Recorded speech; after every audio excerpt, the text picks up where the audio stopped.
ஆண்டவரும் இரட்சகருமாகிய இயேசு கிறிஸ்துவின் நாமத்தினாலே இந்த புதிய ஆண்டிலே ஒவ்வொருவரையும் காட் கூசிஸ் மினிஸ்ட்ரி சார்பாக வாழ்த்துவதில் பெரும் மகிழ்ச்சி அடைகிறேன்.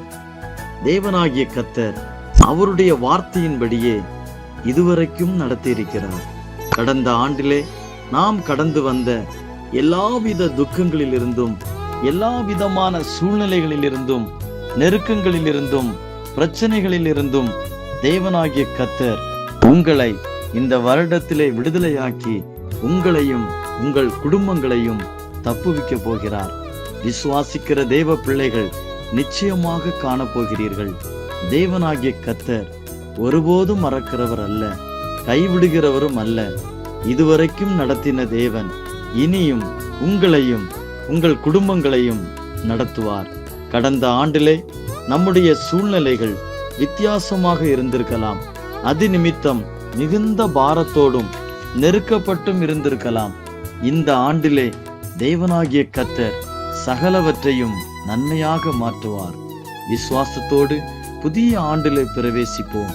தேவனாகிய கர்த்தர் உங்களையும் உங்கள் குடும்பங்களையும் ஆசீர்வதிப்பாராக. ஆமென்.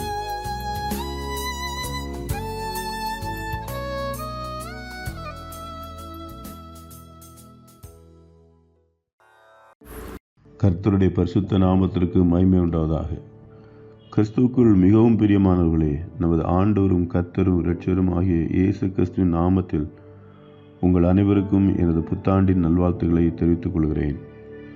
நம்மை அளவில்லாமல் நேசிக்கிற தேவன் நாம் அனைவரையும் கடந்த வருஷம் முழுவதுமாக காத்து ஒரு புதிய வருஷத்துக்குள்ளே நடத்தி வந்த கிருபைக்காக அவரை நன்றியோடு ஸ்தோத்திரிக்கிறேன். வாக்கு தத்தங்களில் உண்மையுள்ள தேவன் இந்த புதிய வருஷத்திலும் நம் அனைவரோடும் கூட இருந்து வழிநடத்துவாராக. அவருக்கே துதி, கனம், மகிமை சதா காலங்களிலும் உண்டாவதாக. ஆமேன். இன்றைய தியானத்திற்காக தெரிந்து கொண்ட வேத வசனம் பிரசங்கின் புஸ்தகம் 12ஆம் அதிகாரம் 13ஆம் வசனம் வாசிக்கிறேன், கேளுங்கள். காரியத்தின் கடைத்தொகை கேட்பமாக தேவனுக்கு பயந்து அவர் கற்பனைகளை கைக்கொள். எல்லா மனுஷன் மேலும் விழுந்த கடமை இதுவே. ஆமேன். ஆதியிலே தேவன் வானத்தையும் பூமியும் சிருஷ்டித்தார் என்றும், பின்பு வானத்திலும் பூமியிலும் சமுத்திரத்திலும் சூரிய சந்திர நட்சத்திரங்கள், மச்சங்கள், பறவைகள், மரம், செடிகள், மிருகங்கள் எல்லாவற்றையும் சிருஷ்டித்து மனிதனையும் தம்முடைய சாயலில் படைத்து மனிதனுடைய வாழ்வாதாரத்துக்காக தேவையான எல்லாவற்றையும் பூமியில் உண்டு பண்ணி சகலவற்றையும் ஆண்டு வருகிறார். உலகின் மனிதர்கள் பெருகி அது முதல் தற்பொழுது 800 கோடிக்கும் அதிகமான மனிதர்கள் பல தேசங்களிலும் ராஜ்யங்களிலும் கண்டங்களிலும் வாழ்வதை நாம் அறிகிறோம். தேவன் தாம் படைத்த எல்லா சிருஷ்டிகளை காட்டிலும் தம்முடைய சாயலில் தாம் சிருஷ்டித்த மனிதர்களுக்கு மட்டும் கற்பனைகளை கொடுத்து அதை கைக்கொள்ள வேண்டும் என்று கற்பித்திருப்பதை நாம் வேதத்தில் வாசித்தோம். பிரசங்கின் புஸ்தகத்தில் எல்லா மனுஷருக்கும் தேவனுடைய கற்பனைகள், கட்டளைகளை கைக்கொள்ள வேண்டும், அது ஒரு கடமை என்று தேவன் சொல்லியிருப்பதை நாம் வேதத்தில் பார்க்கிறோம். தேவனுடைய கட்டளைகளையும் கற்பனைகளையும் நியமங்களையும் போதனைகளையும் மனிதர்கள் கைக்கொண்டு வாழ்வதனால் தங்களுக்கு வரக்கூடிய நன்மையானவற்றையும் கைக்கொள்ளாமல் போவதனால் ஏற்படுகிற தீமைகளையும் நாம் வேதத்தின் மூலமாக அறிவது நமக்கு ஏற்புடையதாக இருக்கும். முதலாவதாக உபாகமத்தின் புஸ்தகம் 4ஆம் அதிகாரம் 40வது வசனத்தில், நீயும் உனக்கு பின்வரும் உன் பிள்ளைகளும் நன்றாயிருக்கும் படிக்கும் உன் தேவனாய கர்த்தர் உனக்கு இன்றைக்கும் கொடுக்கிற தேசத்தில் நீ நீடித்த நாளாயிருக்கும் படிக்கும் நான் இன்று உனக்கு கற்பிக்கிற அவருடைய கட்டளைகளையும் கற்பனைகளையும் கைக்கொள்ள கடவாய் என்றான். ஆமேன். தேவன் இஸ்ரவேல் ஜனங்களை பார்வோனுடைய கரத்திலிருந்து விடுவித்து தாம் அவர்களுக்கு வாக்குத்தத்தம் பண்ணின கானான் தேசத்துக்கு நேராய் மோசே கொண்டு வனாந்திரத்திலே வழிநடத்தி கொண்டு வந்தபோது அவர் இஸ்ரவேல் ஜனங்களை குறித்து சொன்னவற்றை தான் நாம் வாசித்தோம்.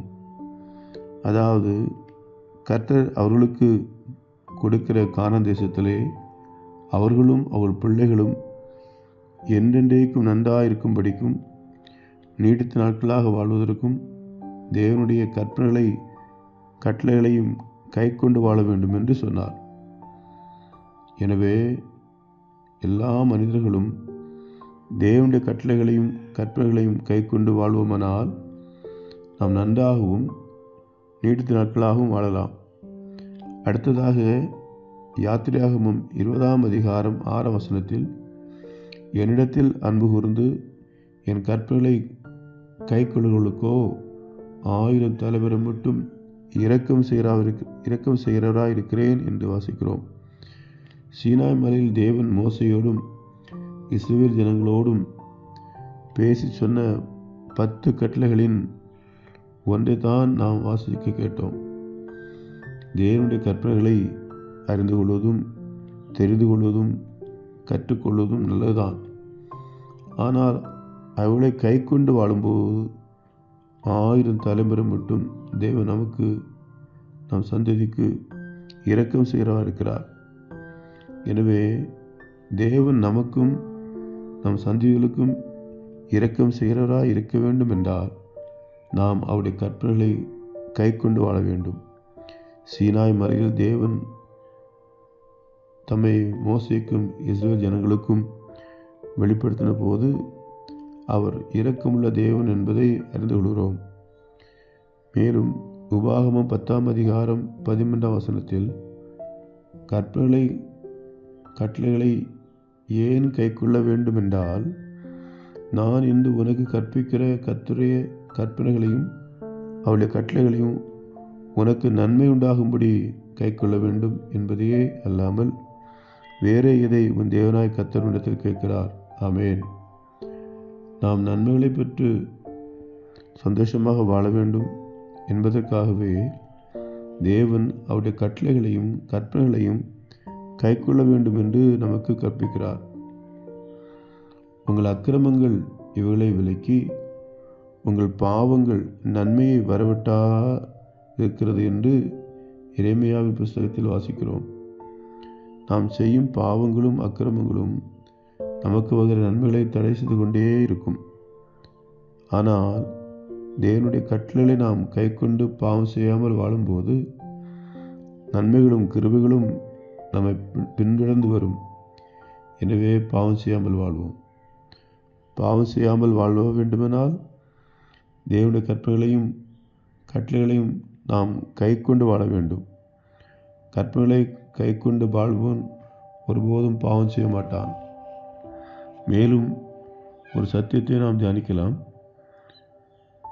லேவியராகமம் 26ஆம் அதிகாரம் 3ஆம் வசனத்திலிருந்து 5ஆம் வசனம் வரை வாசிக்கும்போது, நீங்கள் என் கட்டளையின்படி நடந்து என் கற்பனைகளை கை கொண்டு அவைகளின்படி செய்தால் நான் ஏற்ற காலத்தில் உங்களுக்கு மழையை பெய்ய பண்ணுவேன். ஆமேன். பூமி தன் பலனையும் வெளியிலுள்ள மரங்கள் தங்கள் கனியை கொடுக்கும். திராட்சைப்பழம் பறிக்கும் காலம் வரைக்கும் போரடிப்பு காலம் இருக்கும். விதைப்பு காலம் வரைக்கும் திராட்சைப்பழம் பறிக்கும் காலம் இருக்கும். நீங்கள் உங்கள் அப்பத்தை திருப்தியாக சாப்பிட்டு உங்கள் தேசத்தில் சுகமாக குடியிருப்பீர்கள். மேலும் அதே அதிகாரத்தில் கற்பனைகளை கை கொண்டு வாழும்போது தேசத்தில் சமாதானம் கட்டளையிடுவேன் என்றும், நான் உங்கள் மேல் கண்ணோக்கமாக இருந்து பலுகவும் பெருகவும் பண்ணி உங்கள் நடுவில் விழாவி உங்கள் தினாயிருப்பேன் என்றும் எழுதியிருப்பதை நாம் வாசித்து அறிய முடியும். மேலும் மத்தேயு 19ஆம் அதிகாரம் 16ஆம் வசனத்தில், வாலிபன் ஒருவன் இயேசுவிடத்தில் வந்து அவரை நோக்கி, நல்ல போதகரே, நித்திய ஜீவனை அடைவதற்கு நான் எந்த நன்மையை செய்ய வேண்டும் என்று கேட்டார். அதற்கு அவர், நீ என்னை நல்லவன் என்று சொல்வானேன்? தேவன் ஒருவர் தவிர நல்லவன் ஒருவனும் இல்லையே. நீ ஜீவனில் பிரவேசிக்க விரும்பினால் கற்பனைகளை கைக்கொள் என்றார். அவன் அவரை நோக்கி, எவைகளை என்று கேட்டான். அதற்கு இயேசு, கொலை செய்யாதிருப்பாயாக, விபச்சாரம் செய்யாதிருப்பாயாக, களவு செய்யாதிருப்பாயாக, பொய் சாட்சி சொல்லாதிருப்பாயாக, உன் தகப்பனையும் தாயையும் கனம் பண்ணுவாயாக, உன்னிடத்தில் நீ அன்பு கூறுவது போல பிறரிடத்திலும் அன்பு கூறுவாயாக என்பவளையே என்றார்.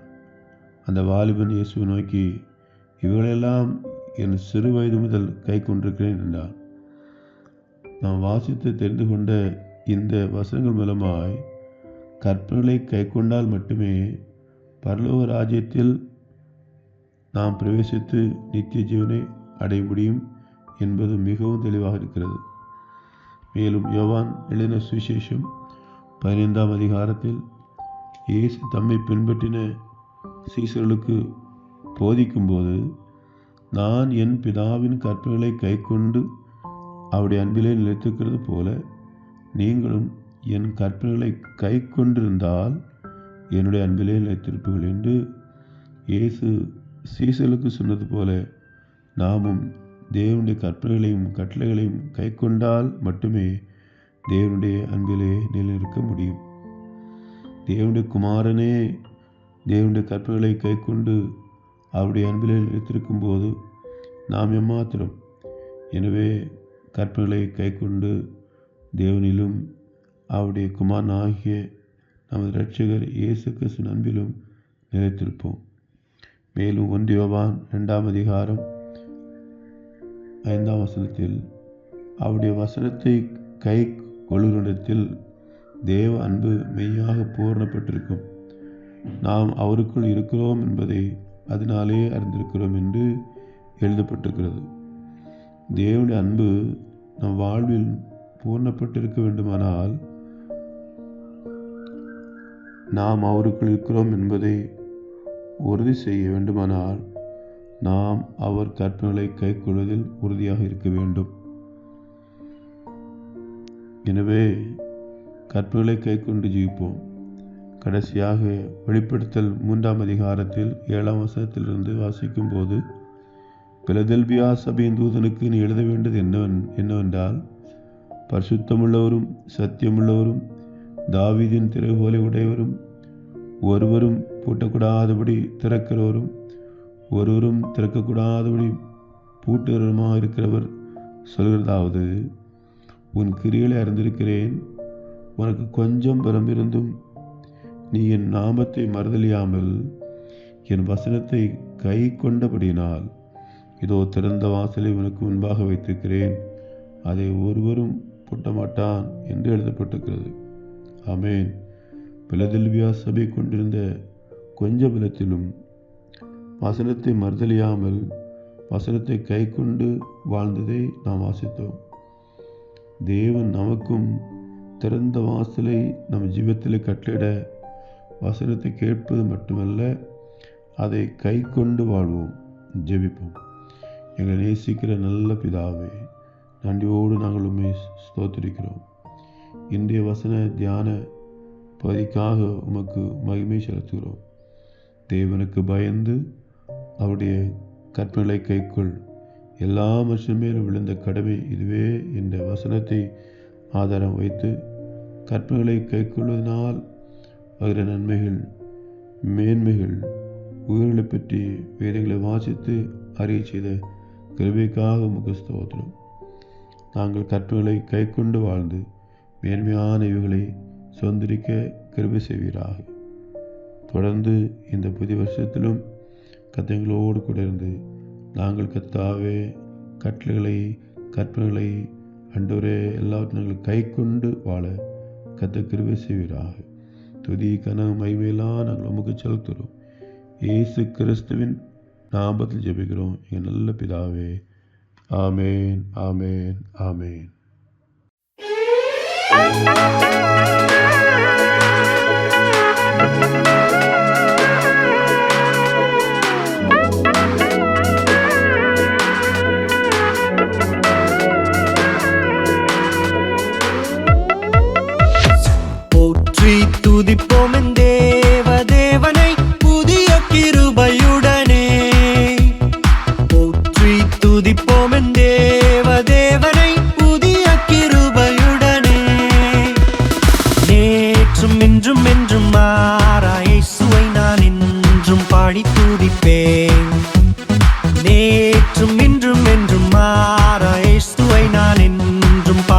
துதிப்பேன்.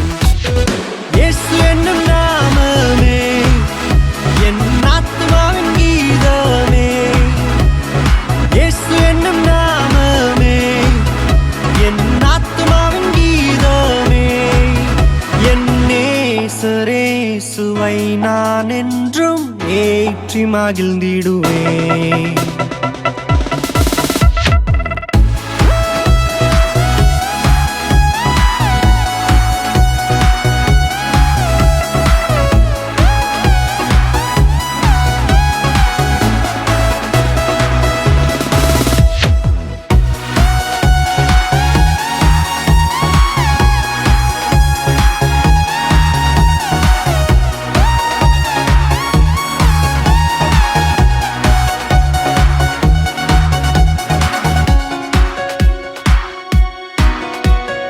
கடந்திட்ட நாட்களில் அவர் கரங்கள் கனிவுடன் நம்மை அரவணைத்தே.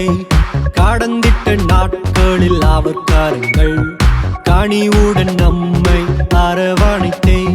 நம் கால்களை கண்மலையின் மேல், நம் கால்களை கண்மலையின் மேல் நிறுத்திய நீதம் நம்மை வழி நடத்தும். இயேசு என்னும் நாமமே என் ஆத்துமாவின் கீதமே. இயேசு என்னும் நாமமே என் ஆத்துமாவின் கீதமே. என் நேசரேசுவை நான் என்றும் ஏற்றி மகிழ்ந்திடுவேன்.